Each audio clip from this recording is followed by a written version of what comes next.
Hello and welcome to Suzi's Book Bag, hosted by me, Suzi Fay. Today's book bag is from the Booker Prize this year. I don't think they've had tote bags before, not that I've seen. It has a list of some of the winners on both sides. What I particularly liked about this is it has a handy little pocket at the side in which they're very thoughtfully put a bottle of beer. So it's that made it already one of my favourite book bags.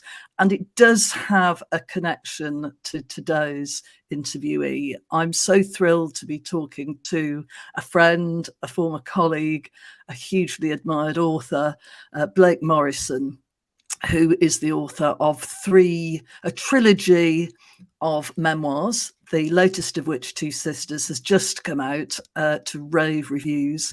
He's also a poet, a critic, a novelist, and he is a professor at Goldsmiths College, so quite an all-rounder. I am very thrilled to be introducing him. Blake, welcome to the Book Bag. Thank you for having me. It's an honour to be asked. So the reason that I did pick my Booker Prize book bag is that I saw that you were a judge back in the day. Actually, I'd have to take you back to 1988. And that must have been quite an exciting time. Michael Foote was the main judge. Yeah.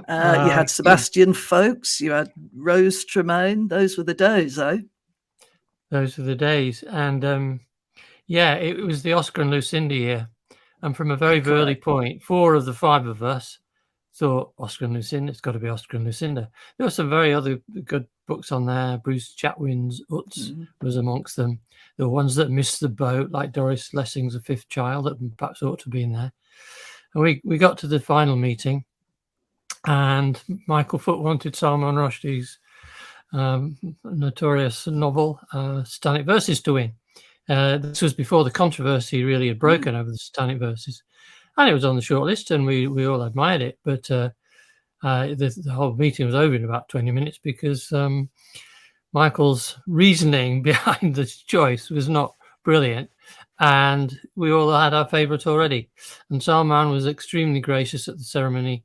I think he regarded Peter Carey as a friend, and he admired the book himself. So, yeah. I suppose that's one of the issues with maybe having somebody who's very high profile like Michael Foote was, but, possibly he hadn't been deeply read in contemporary fiction. He was a Byronist, actually. He was very into Lord Byron. I do remember that. He was a Byronist, and I think he I don't know whether Salman was a Labour Party member, but I think politically they were in tune, and that seemed to be the chief consideration rather than anything in the novel. Of course, a lot in the novel of an inflammatory nature escaped us all, but we all felt very supportive of Salman come the following Valentine's Day, February the 14th, when the fatwa followed. Yeah, so I also remember that vividly, and the shock and horror around the whole situation. But what I suppose really struck me about looking back through the Booker Prize was that, as you say, it was Bruce Chatwin, it was Salman Rushdie, it was Oscar and Lucinda, Peter Carey. I mean, these are great, great writers. So I think you did pretty good putting your shortlist together. It was a good year. I remember we had 2 small children, and we had 2 weeks up in North Wales of holiday, but I was getting up at 5, reading as much of one novel as I could, and then after everybody gone to bed at night, reading another one. Yeah. And there are some that you fairly quickly decide are not really in the running. But I'm a bit old-fashioned. I still feel I have to read the whole thing, even if there's a certain speed reading that goes on with the weaker ones. Yeah, I mean, I've judged prizes, and there have been books that I haven't quite got to the end of because I've thought, with the best will in the world, it's not really going to go any further, and then other books you're going to have to read twice because you're all arguing about them so much that you've got to go back and see what you missed. But anyway, I wanted to talk to you more about your poetry. As I said, your book Two Sisters has just come out. It's been warmly and widely reviewed. I absolutely loved it. It adds to the other two in your trilogy, the one about your dad, the one about your mum. And you have also written this beautiful little pamphlet, which has been published by a small press. Put it like that. Skin and Blister. Mariscat Press, Press, that is. And based up in Edinburgh, very good. Yeah. Right. They're based up in Edinburgh, very good little press, yeah. And it's a collection of sonnets about your sister, Jill. Given that you've written a memoir about your memories and your childhood together and all these sorts of things, I wanted to ask, were these sonnets like a kind of, were you writing them at the same time?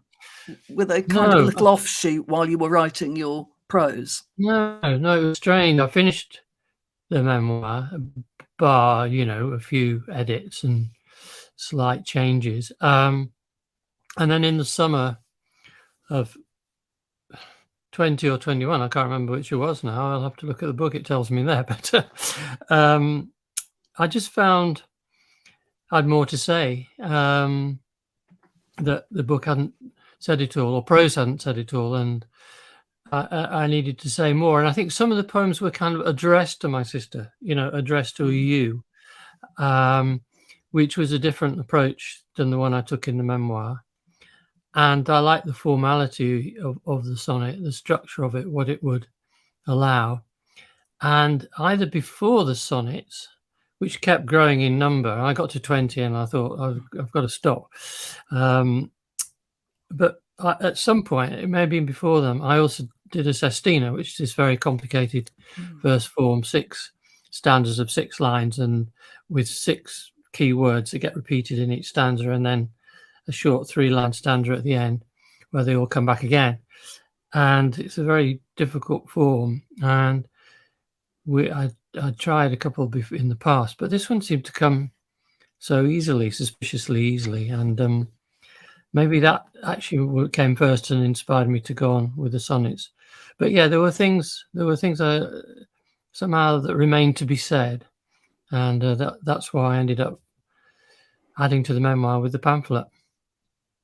The memoir is about more than your sister. It's about your whole family and the network of relationships, the history of you both, and you go into why, you're looking, why did her life turn out the way that it did? Does poetry do something different? Does poetry make something more universal in a way? Possibly. I think one of the themes that came out in the sonnets was to do with speech, and I'm speaking to her, addressing her, and I'm tormenting her or tormenting myself with the memory of how little we spoke to each other, or how difficult it was for her to speak about emotional issues. She, late in life, though it began in her 30s, she was pretty severe alcoholic. So, and she never found it easy to talk about that. However much therapy she'd had, and I don't think she had a lot. She hated the idea of therapy. She couldn't speak about these things that were really close to her. And if she came out of a binge and was sober, she didn't want to talk about the past. It was gone. She didn't want to address it.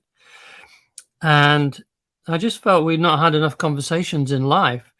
And so the sonnets became a way of having a conversation with her in death. And sometimes it was just a memory, realizing she would be the only other person in life, because we'd grown up just 16 months apart. She would be the only other person who would know that episode I was talking about, that tartan rug we used to have for picnics and so on. that she had this place in my life that nobody who came later, my wife, my kids, friends, would never go back that far. So sometimes they're memories, and sometimes, I'm talking to her and trying to get her to speak, I suppose. And occasionally in italics, she breaks into speech. I think the very first of the sonnets begins with the words, "It's only me," which is how she would begin every voicemail she left. If she missed me on the telephone, she'd leave a voice message saying, "It's only me. I'm only a sister. I don't count very much. I don't loom large in your life. I know it's only me, but call me back." And so she does break into speech in these sonnets, perhaps more than she did in life. I mean, do you think that she felt that you did the talking for her as well? I mean, when you wrote the memoirs, they were her parents too. Did you have interesting conversations about them? Yeah, I mean, when I wrote the memoir of my dad, my mum was still alive and my sister was still alive, and they both saw it. I can't really remember how much my sister read of it and how much she had to wait for an audio book, or I don't think she did Braille, but her sight was deteriorating. Maybe she had a large print version at that time, but she knew what was in it, and we talked about that. And in fact, she was the great memory keeper in the family. A lot of the stories I tell in the book, partly derive from her memory as much as mine. So it's a shared book in a way about my dad, stories we'd all shared as a family. The book about my mum was kind of predated both of us. A lot of it was to do with the courtship of my parents before we came along.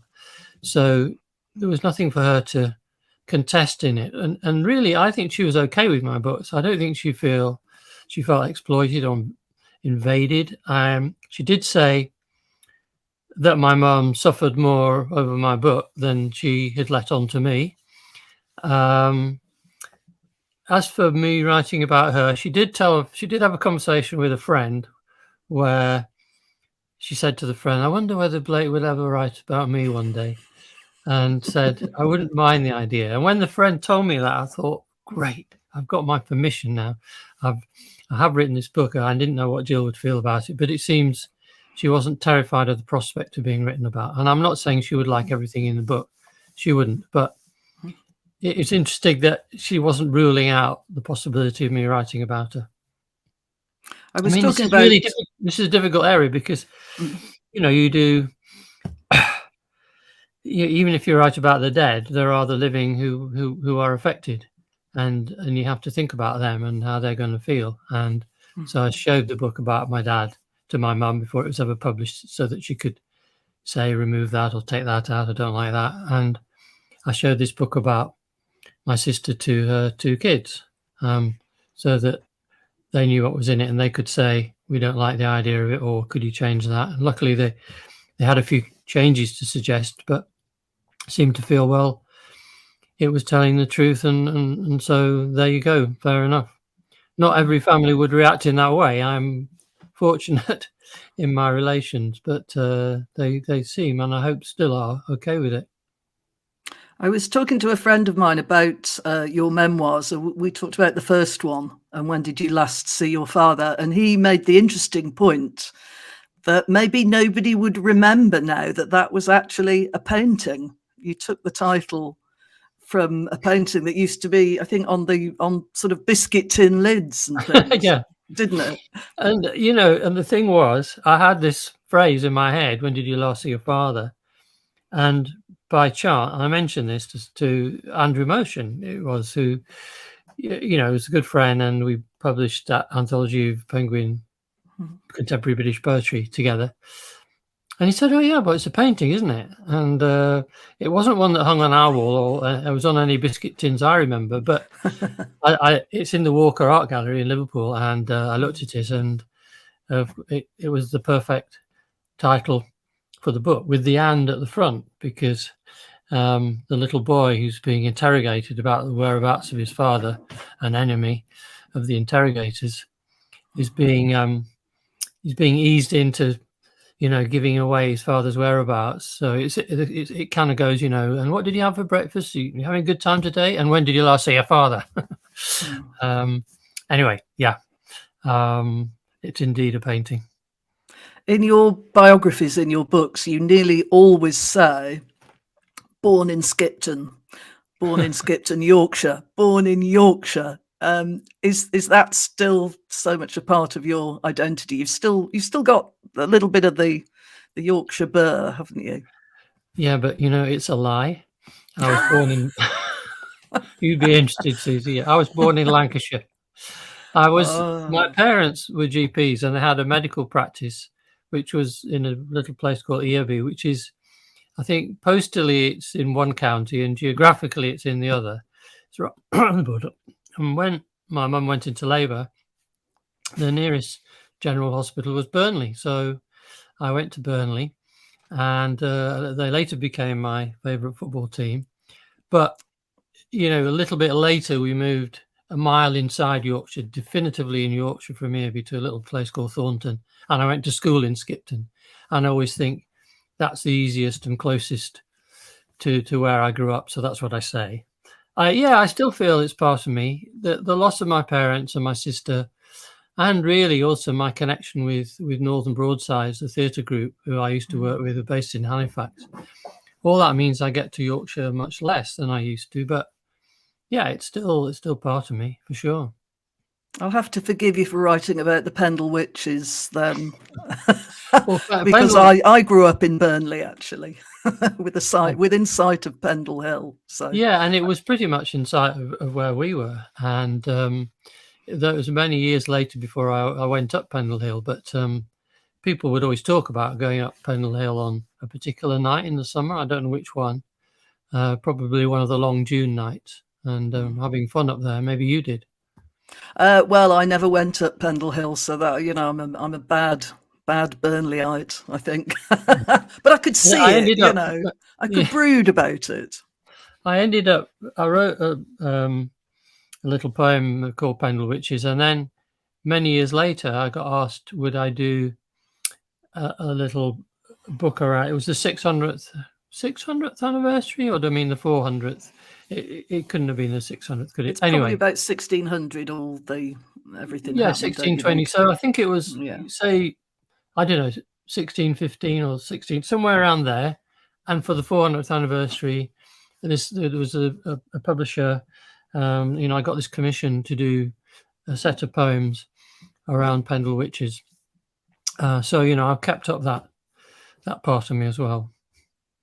Because you'd always, growing up in a small village like I did, there would always be rumours that so and so was a witch and such a spooky thing had happened. So it was very much part of the spirit of the area. The spirits were part of the spirit of the area. Yeah.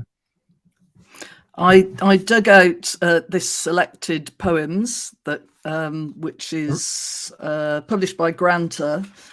And I think there's a Pendle Witch poem in it, but it does have the Ballad of the Yorkshire Ripper, which I've just reread. And I wanted to talk a little bit about that. It's such a powerful piece of work, and you use a lot of dialect. It's in the voice of somebody with, I guess, a Leeds voice or a Yorkshire voice.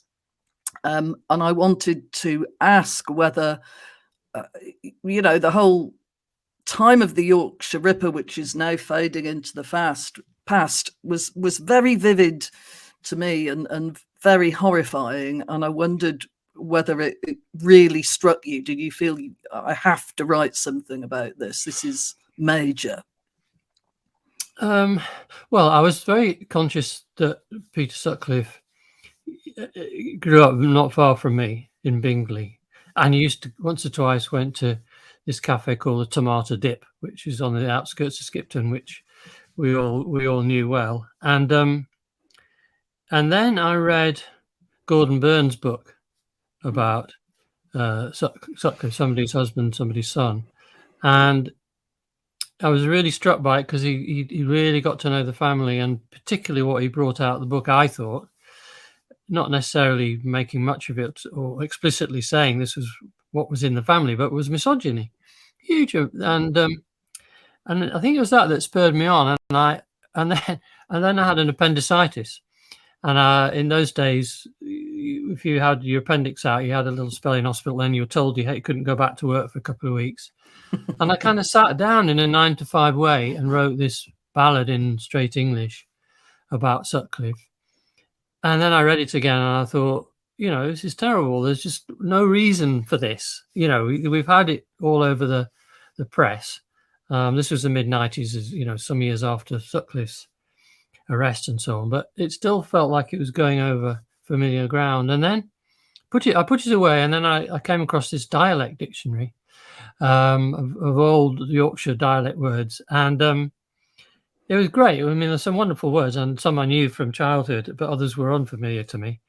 But one thing that struck me was how many abusive words there were for women. The number of insult terms for women.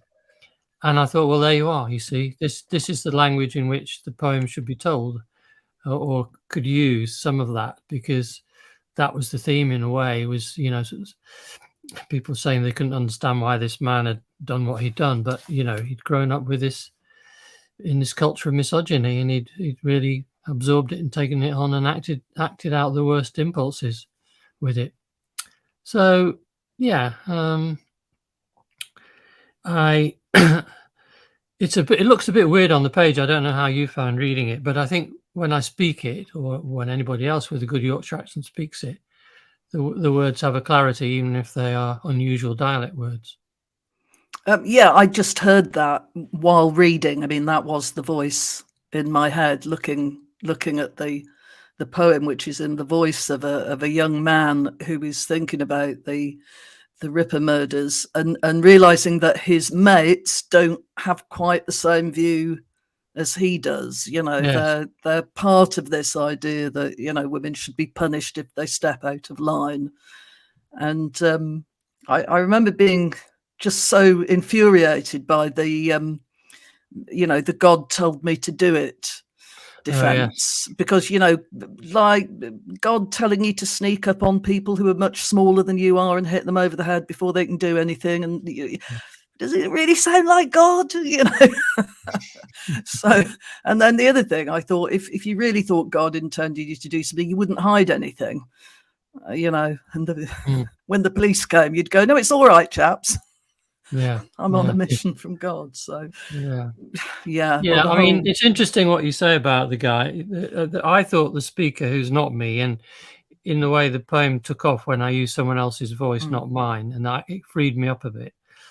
And I think he's generally a good guy. He's more of a feminist than any of his mates, but one or two people said, oh yeah, but he still objectifies women when he talks about women, even in praising terms. There's still a physically objectifying thing going on with him. So he's good, but still, tinged by the culture, I suppose, in some way. Yeah. I must admit, I didn't pick up on that myself. No. But in looking at some of the poems that are in the selected, and also the poems that are in Shingle Street. Yeah. You are a storyteller very often, even in your poems. They have a kind of narrative to them. You'll take an incident and describe it.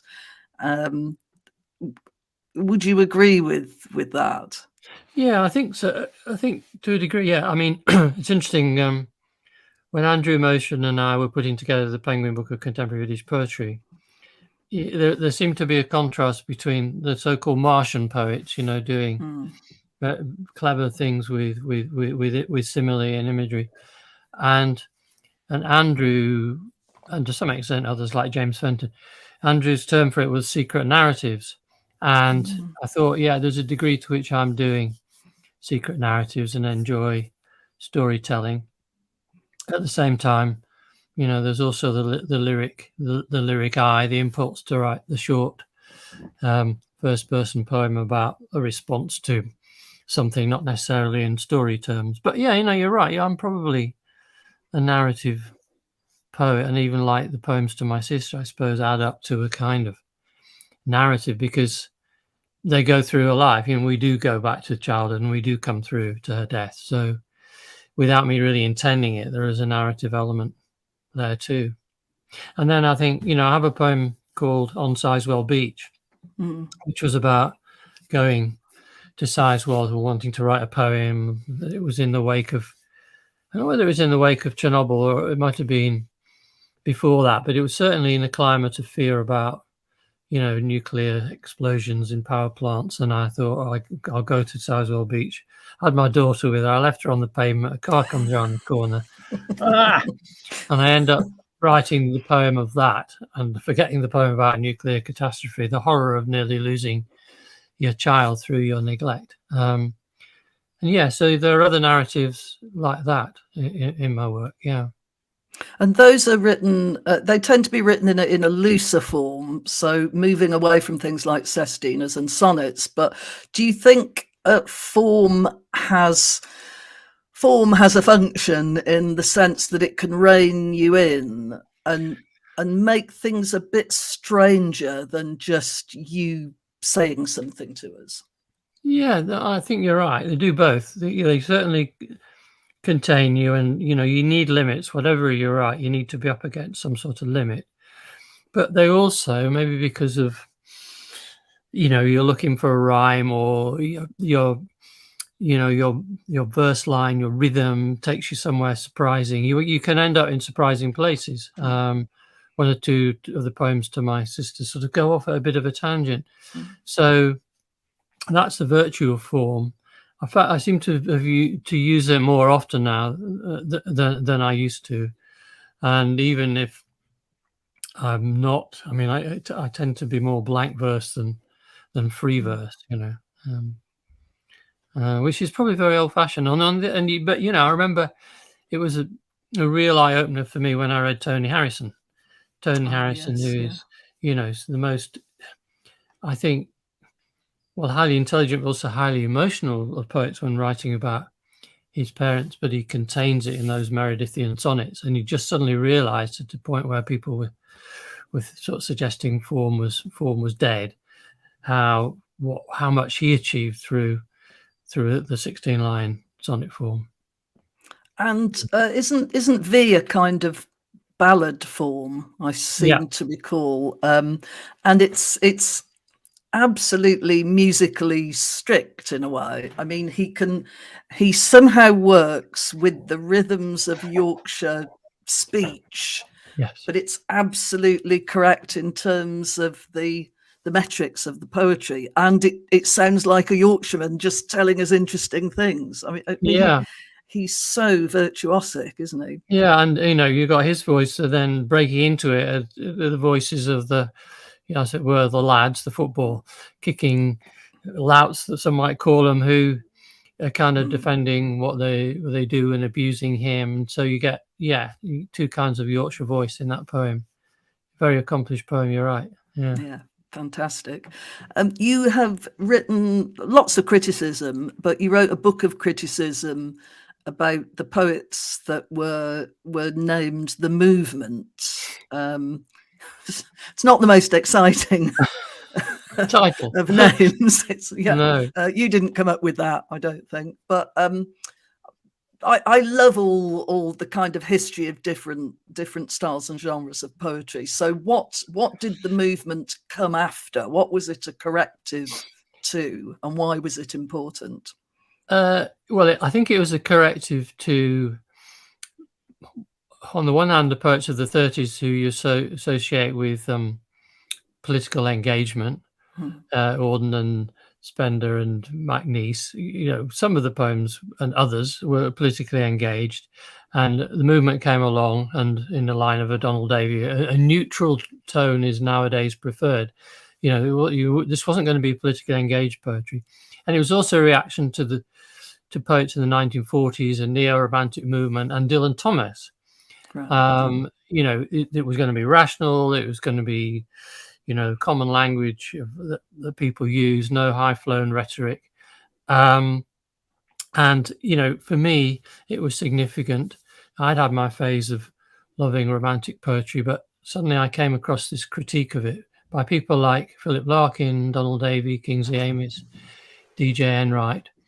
and I got really interested. It became my PhD, and they were a group. They were given the name of the movement by a journalist in the Spectator who talked about this new generation coming along and about people being in the movement, and so that the name caught on. Though they all, including Tom Gunn, another member, they all denied being part of the movement. But it was, it was a real. It said so much about the 50s in general as a culture, and it had one of the great poets of the late 20th century, Philip Larkin, in the middle of it. So, yeah, irresistible to write about.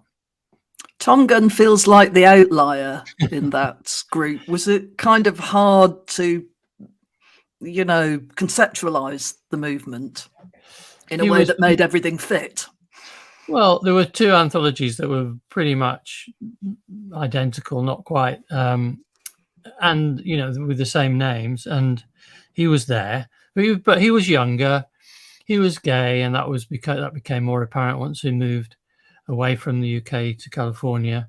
But he was enrolled, and his early stuff is, highly metrical and highly formal in the way some of the movement's poets were. The other outlier was Elizabeth Jennings, the one female poet among this group of 9. And again, you could say very different kind of poet, but orderly, but, a more tender poet and a more emotional poet than most of them. But, Larkin, I'm afraid, stands head and shoulders above them, towers above the rest of them, I think. I've got some time for Kingsley Amis as a novelist, and even for the odd poem, but, he's not in the same league. He wrote a terrific poem about, which we could argue about, which is the difference between male poems and female poems. And it has that great couple of lines: "Women are really much nicer than men. No wonder we like them." Which just always makes me laugh. I mean, he's kind of saying male poetry is tough and women are, more or less writing about kittens or emotions. Yeah, that's right. Kittens. No, it's a good poem. A good poem, even if we might not agree with its sentiments. But yeah, it's a good poem. I agree. I don't even know if he quite agreed with it. But no, I think there's I think that at the end of the poem, it slightly turns on itself, and women actually get the more favourable, come out of it better, and men are, I don't know whether they're kind of hypocrites, but actually they're just as vulnerable is the suggestion, I think. Yeah, exactly. And it goes back to the idea of form and the things we've been talking about. You're making a little work of art out of words. Yes. It's a kind of verbal origami or something, whatever you come up with. It's not just, here's some stuff I think about things. But what does he say? You get the men write, I travel, I think, and the women write poem for Jay. That's the sort of distinction he makes between them. I think the poem is called "In the Poetry Bookshop," if memory serves, or a bookshop idyll or something like that. A bookshop idyll, I think bookshop that's it. So he's looking at the titles, isn't he, and sort of going, that's right. Definitely man, definitely woman, definitely. It is a brilliant little thing. But yes, I agree. His forte really was writing absolutely brilliant novels. But I suppose you could say something like Lucky Jim has a kind of movement feel to it, doesn't it? It's still, the ethos of the movement is probably in a novel. Oh yeah, absolutely. And I mean, Larkin fed some of the best lines into that book, and Larkin's girlfriend Monica Jones is the model for one of the characters, and so it's filled with that kind of humor and those values that Larkin and Amis shared. Did you ever meet Larkin? Oh yes, yeah, lots of times. I don't know, maybe half a dozen times. I met him for the first time up in Hull, and then he, at the Poetry Book Society I was part of, and he would come down for meetings. And then the last sort of glorious occasion was that Andrew Motion and I had books out with Chatto and Windus, and we went on a tour of, I think, 4 places, and the last of them was Hull. Well, Larkin introduced us, and I think by that point, which was only probably only a year or two before his death. It may even been only the year before he kind of withdrawn a bit from doing anything more than running the library. You didn't see him doing public events, so it was a great honor, really, to be introduced by him. And I'd got this. One of the poems I read was about my infant son, and I had a little quote from I think it's somebody like William Cobbett, which I quoted in epigraph at the beginning, which says something like, "Where is the man whose heart is not moved by these perfectly innocent creatures?" And as I read it, I thought, there's the man whose heart will not be moved by children. He hated children, but yeah. I think by then the writing had dried up, and I mean, in terms of other writers, it's a kind of slender oeuvre for a major poet, isn't it, Larkin's? Well, you think so? And then the more recent edition of his poems runs to 900 pages, and probably there's 300 pages of notes, but it's a really fat edition, and because stuff that he wrote before the first book, The North Ship, and odd things that he sent to friends, we think of them being 3 good slim volumes plus The North Ship, but somehow it's what's there has grown, the size of the oeuvre has grown. I don't think he'd be particularly pleased to see some of those poems out there, because he decided not to collect them himself, but for those of us who are fascinated by him, it's great to have them. I think it can be, it can bring you down to earth a little bit in a good way if you see not great poems by a great poet. It makes them feel a little bit more accessible. They weren't brilliant absolutely every single minute of the day, but he did edit, and I guess there were things where if he thought it wasn't a great idea, the poem didn't get written at all, perhaps. Yeah. And in a way, his antithesis. Sorry. No, go on. Sorry, go on. I was going to say, you're right. And some poems took years, and then finally he pulled them together. Sorry, I interrupted you. I was going to talk about his antithesis, which is, of course, Ted Hughes, fellow Yorkshireman, and I seem to remember he wrote very funny things about encountering Ted Hughes, who was a much younger man and a very different type of poet, of whom Larkin did not necessarily approve entirely. But I wondered if you'd known Ted Hughes. Yes, I knew him a bit. When I worked at the Observer, he came along and judged a children's poetry competition, and then I got to know him a bit, and then when he brought out a children's book, follow-up to The Iron Man, many years later called The Iron Woman, and I went down to interview him about it. And we'd also, as a family, actually once visited him in Devon. It was a fascinating interview, because The Iron Woman is, a polemical poem on behalf of the environment, saving the environment, you could say. But what he suddenly wanted to talk about was the importance of autobiographical writing, the importance of getting control of autobiographical material. He was implicitly talking about Silver Plath, and saying you need to get the emotion under control and keep at it. And at that point, I certainly didn't know. I don't know if anybody really much knew that he got these poems that he was sitting on and perhaps still working on about Plath, which came out a few years later as the Birthday Letters, in which I think he felt consoled, very close to death as he was at that time, that he'd actually had his say. It was very difficult for him to have a say about Sylvia Plath without being jumped on by people who thought he was responsible for her death, and he's always struggled with that. I personally, think there's some great poems in that collection, and that as a poet who hadn't seemed to be someone who spoke very often autobiographically, You know, you think of Crow, or you think of some of his nature poems. He's getting the essence of a creature, a pike, or whatever it is.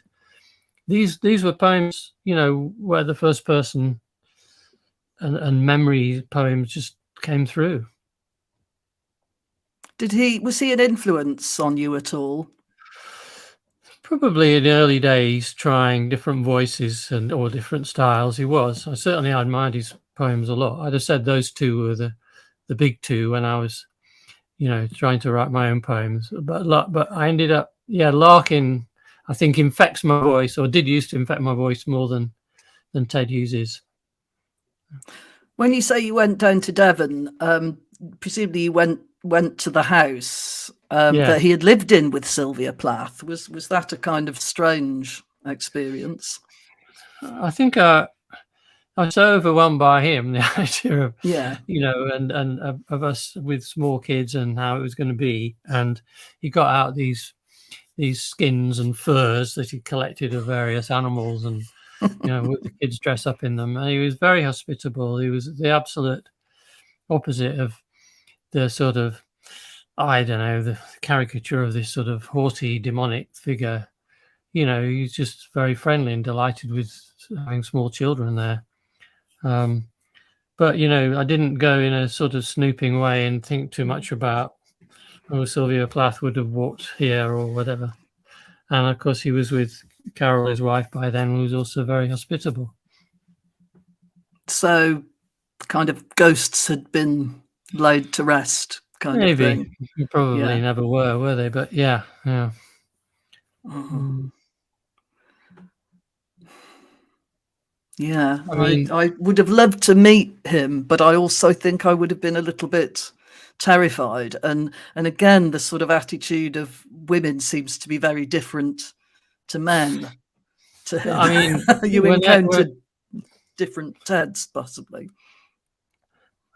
The women, in my experience of seeing him with women, they were infatuated. They were adoring. They were, you know, just fell in love with this incredible, hunky, husky, glamorous figure. And, you know, we wanted, you know, you could have carried them off, and probably did sometimes. But yeah, I didn't, you know, I think if you got to spend time with him, you know, that whole mythology of him being whatever, you know, a brute or whatever, just fell away. A decent guy, a bit eccentric, but very decent guy. Yeah, certainly eccentric. I mean, he had some very eccentric views on Shakespeare and some sort of, you know, shamanistic things and magical things going on. But I think it helped the work. And Yeats said something about that, didn't he? Yeats said it gives me metaphors for poetry. Yeah. And there was a more homespun sort of eccentricity. I seem to remember him, a relation of his made cotton trousers or corduroy trousers or something, and Ted was trying to get me to buy order a pair of these trousers.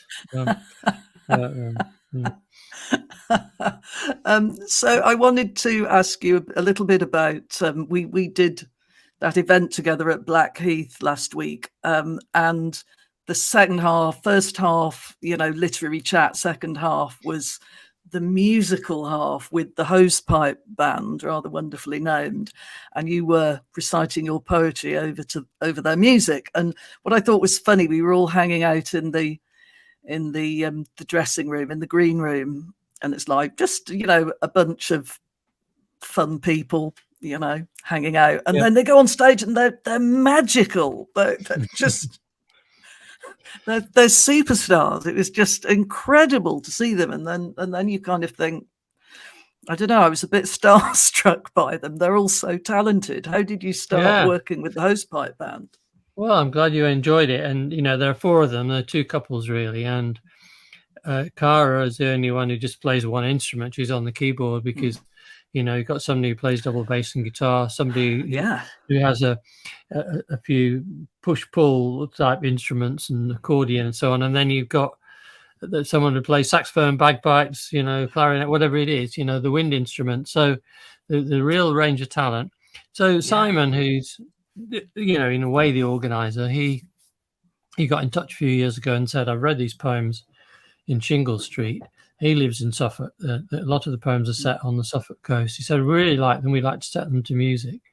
How do you feel? I said, well, fine. And then they wrote 12 songs, sent them to me. I had Simon reading the poem, sent them to me as a CD, which they were, going to sell. But I said, it's a pity you don't do a few gigs and events, live. And he said, aha, but I can't read the poems and play an instrument. We need somebody to read the poems. And so that's how the collaboration began. And we did a few events last year, and we've just done the one so far this year, but we've got quite a few more lined up. It's been fun. I've always wanted to be in a band, and I used to play the drums. I was briefly in a band and played the drums, but this time it's easy. I just read a few poems, and they either play with it, during it, over it, under it, whatever, or more usually they'll do a tune related to it in some way afterwards. Are they improvising? I mean, I couldn't really tell. Do you get counted in, or you begin at a certain point, or how does it work? Yeah, I mean, we have with each song, we know, if do I start reading, or do they play a few things and then I come in. It's definitely not spontaneous. It is rehearsed. There might occasionally be a bit of spontaneous because they didn't plan this, but they've gone off. But no, it's definitely rehearsed and thought through, and even the order in which we play things and so on. So that was what you heard was quite a short event, just 50 minutes music, whereas we usually do 2 sets with an interval in the middle, and have longer and have more songs and more poems. On Sizewell Beach is one of the pieces, and that's quite an early poem. So they aren't all from Shingle Street; they're from different parts of your career. They are. They're just poems that they all read and decided which one they'd like to set to music. They individually write the music and then they get together. And some are set on the coast, and a few are about coastal erosion. But others, as you say, have come from different points of my career, different things I've written, which for whatever reason they were drawn to. Yeah. I was just looking at the Skin and Blister cover, which does have this great picture of you. I was thinking you were channeling Pete Townsend of The Who, but you were saying you're more into the drumming. You're probably Keith Moon. Yeah, maybe it looks more Pete Townsend than Keith Moon, but yeah, I did. I don't think my drumming was like Keith Moon's really, but I definitely had a bit of a thing about it. He used to wear this. He used to have this bullseye T-shirt, a white T-shirt with a bullseye sort of thing, and I kind of managed to buy one or send off for one or get one made. That was my attempt to look like Keith Moon. Yeah. Did it inspire you in any way? I think poets should have their own, T-shirts, shouldn't they? You should have your on tour T-shirt. Maybe the Hosepipe Band will come up with one. Are they based round your neck of the woods in South London, or no, they are on the coast up in? Yeah, no, they. One couple, the younger couple, come from Colchester. And the others from Hadley, which I think is just inside Suffolk rather than in Essex. So that's really their neck of the woods. But they do come and do events in London sometimes. Yeah. And it's been good. I mean, you get. We know there are poets who are musical or work with musicians, and I'm not very musical. I, short-lived piano career, short-lived drums career, and it's easy for me to just do the words. I'm never going to try and sing, or join in any other way than through reading the poems. I think Simon Armitage has some kind of band. I think he does on the side, doesn't he? Have you ever heard them? I haven't. No, and Don Patterson. he had a punky sort of vibe, didn't he? I think, or new wave. I think Simon was really into music as a young man, so maybe he gets sort of into it a bit more than just reciting poems. I don't Yeah, know. I think so. No, I'd like to hear them. Someone should put together a CD of, the poets in their bands, and you'll find there are quite a lot out there, That's I a think. great idea. And like you say, I mean, Don Patton's a really serious musician, isn't he? He's always Yes. been a musician.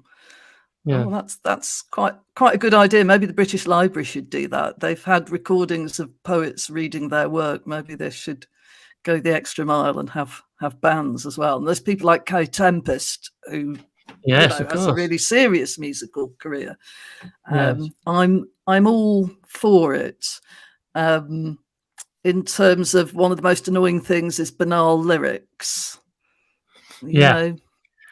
No, absolutely. And Something that it kind of, clunks is never going to work for me. and those evenings work quite well, where you get some music, you get some poetry, mic poetry or whatever, and the two forms seem to fit together quite well. And obviously a lot of songs are first person songs, love songs or whatever, and as are a lot of poems. So it just seems a natural kind of mix. So I've worked with another musician, Gavin Bryars, who's, I wouldn't exactly call Gavin classical. I would say, he's a serious composer, though, isn't he? He's a serious composer, but I'm not sure you call Jesus Blood Never Failed Me Yet classical, but he's in that field. And I wrote two librettos, two operas we've done together, and he's a series of madrigals for which I wrote the words. And, it's been great working with him, really good fun. But this is quite different kind of music. This is more popular and more folky. Yeah. Well, it's been fantastic talking to you, Blake. I'd just like to ask you 3 fun questions at the end. Springing it on you. So I thought I would ask you, do you have a favourite artwork? It's very difficult to come up with a favourite author or favourite book, but do you have a favourite artwork, something that inspires you? Well, it seems odd, but the first thing that came into my head was Guernica. Right. Picasso's Guernica. Yeah. I don't know why, since it's a tough one, but it was one I would go back to. Yeah. Have you seen it in situ? You've been to see? I haven't. Yeah, I think it would be an amazing experience to do so. Yeah. My next question is, do you have a shameful secret in literary terms, a book that you have either pretended to read or you really should have read and you haven't? You were an ex-literary editor. You're an ex-literary editor, as I am, and we don't read as much as people think we do. No, I think I'm reading more now than I was in the literary editor days. And I'm buying so many more books these days. You used to get them sent to you and as a lit ed, didn't you? And they're often extra copies. Now I buy loads. Well, I haven't read all of Proust. I think I've dipped my toe into Proust, and I've read very little Henry James. Those are my 2 most shameful omissions among my reading. Okay. And then finally, what is the weirdest thing or most bizarre thing anybody's ever said to you about your work? What's the weirdest feedback you've ever had, either from a punter at a literary festival or a publisher or an agent or anybody? Well, I think that probably there's a bit here that I'm wondering whether I'm just making this up, or whether it really happened, because it seems hard to believe. But it's like somebody really wants to meet you, he's a big fan of your work, and you say, okay, all right, it's a bit odd meeting a stranger and talking about your work, but this guy wants to meet you, so you agree to meet him. You meet in the pub, and he said, I really, really like that book. You wrote one about your father, and you really like that, yeah. And how is he, your dad? How's he doing?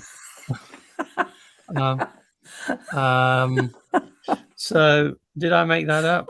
It's funny because the reviews, I would say, just on the recent stuff, it's quite weird because I was reading one review of The Two Sisters that called me pitiless, in my honesty or whatever.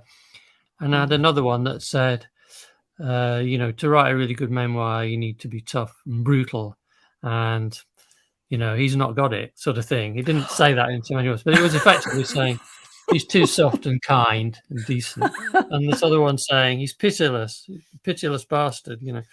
So what do you make of that? Don't read your reviews, I think is the answer, isn't it? Maybe you got it just about right. Maybe that's the answer to all of that. You're leaving it open for the reader. And there was the funniest thing I saw in a literary festival was it was an event with Melvyn Bragg, who spent 45 minutes talking about a novel that he'd written that was very closely based on his childhood. And then the first question was, would you say it's an autobiographical novel? Yes, I know. No. And he was pretty nonplussed. What's he going to do? Talk for another 45 minutes and tell it all over again? Thank you very much for joining me in the book bag. It's been a real pleasure to chat to you. Yeah, it's great to see you. I feel I could have, gone on talking a lot longer. So I know. We're easy to talk to. Yeah. We'll have to meet for a pint sometime and then talk about more stuff. Yeah. But thank you very much, Blake Morrison. Thank you for joining me in the book bag. Thank you, whoever is watching, listening. If you'd like to hear more, please subscribe. And now go back, read some poetry. That's what we'd love you to do. Thank you very much.